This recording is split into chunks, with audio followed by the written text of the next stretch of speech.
السلام عليكم ورحمة الله وبركاته، حبايب قلبي عاملين إيه؟ يا رب تكونوا بخير. هنسمي الله ونصلي على رسولنا الكريم، اللهم صل وسلم وبارك عليك يا حبيبي يا رسول الله. يلا بينا نبدأ، بس قبل ما نبدأ عايزة أقول لكم كل سنة وأنتم طيبين وبخير وصحة وسعادة يا رب، ورمضان كريم عليكم.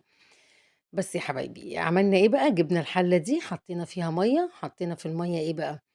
ملح، خل، كمون، نُص معلقة سكر، تمام كده؟ جِبنا بقى شوية البدنجان القمر دول، البدنجان أبيض وأسود، الأبيض في التمليح يا جماعة مش عايز يعني بُصّوا مش عارفة أقول لكم إيه، حاجة كده تحفة، تحفة، تمام؟ سلقنا البدنجان زي ما أنتم شايفين كده، ما تنسوش بس في المَيّة تغسلي البدنجان كويس عشان إحنا هنستعمل المَيّة بتاعته، آآ ملح، كمون، خل، شوية سكر صغيرين، أقل من نُص معلقة كمان. طبعًا أنا طلّعت في الأول ولقيت السِوَى بتاعه مش عاجبني، فرُحت حطّيته في الحلة تاني خلّيته إيه، كمّل سِواه. البتنجان ده ممكن يقعد شهر في التلاجة ما يجرالوش أي حاجة وأكتر كمان من شهر، تمام كده؟ تمام كده. سلقنا شوية البتنجان دول وهاقول لكم إحنا عملنا إيه تاني. وقليت بقى الشوية دول بيبقوا تحفة جنب أي أكل بايت، البتنجان المقلي ده وبالذات الملوخية الخضرا، أنا عندي طبق ملوخية خضرا بايت. قليت له بقى بصراحة، قليت له كام البتنجانية دول مخصوص عشان خاطر طبق الملوخية، تمام كده، تمام كده. تعالوا بقى حطينا إيه في الهون، حطينا توم، فلفل أخضر، شطة حمرا، ملح، شوية خل، بس إحنا اتفقنا إن مش هنحط كمون تاني في التحديقة، لإن الكمون بيخلّي البدنجان يغمق، فإحنا مش عايزينه يبقى غامق، تمام؟ بس كده. هنبدأ بقى نحشي زي ما أنتم شايفين كده، كل واحدة تحطي فيها حبة صغيرين مش كتير توم، وحاجة باقول لكم كده حرشة جميلة، حاجة نضيفة على إيدِك، حاجة تحفة. خلاص، جِبنا بقى من مَيّة السلق بتاعة البدنجان، أخدنا زي ما أنتم شايفين كده 3/4 الكوباية دي، حطينا فيها شوية خل قد مثلًا أقل من ربع كوباية، حطيت فيها نقطة زيت بس عشان يدّي له لمعة، وشوية شطة حمرا، وضبطت بقى ملحي وكده، وأنتِ كمان برضه تضبطي ملحِك وتشوفي أنتِ عايزاه حراق، بارد، زي ما أنتِ عايزة. جِبنا شوية الكوسة دُولة بقى وهاورّيكم طريقة كوسة حكاية، كوسة مقلية فظيعة، تمام، خرّطناها زي ما أنتم شايفين كده.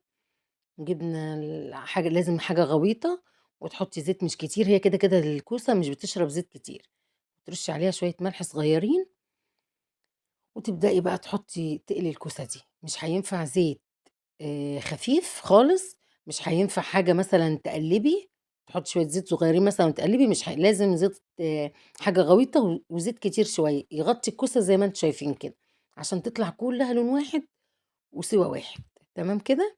لو عملتيها في زيت شوية هتطلع جنب غامق وجنب فاتح ومش هتعرفي تضبطيها، اعملي كده وبعد كده الزيت بتاعها مش بيتأثّر بأي حاجة ومش بيبقى فيه ريحة، تستعمليه في أي حاجة تانية أنتِ عايزاها، خلاص؟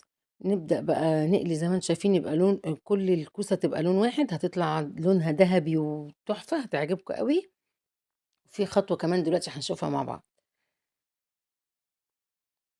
بس كده يا حبايبي هتفضلي بقى تقلّبي وتفرّطيها من بعضها كده.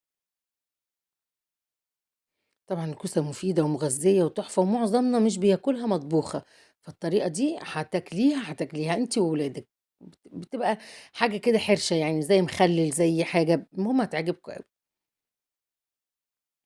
هنبدأ بقى نطلّع بُصّوا لونها إزاي جميلة وحلوة، هنرُش رشة ملح صغيرة خالص وهي نيّة عليها على الوش كده، هنحط بقية الكمية بتاعتنا ونقليها برضه،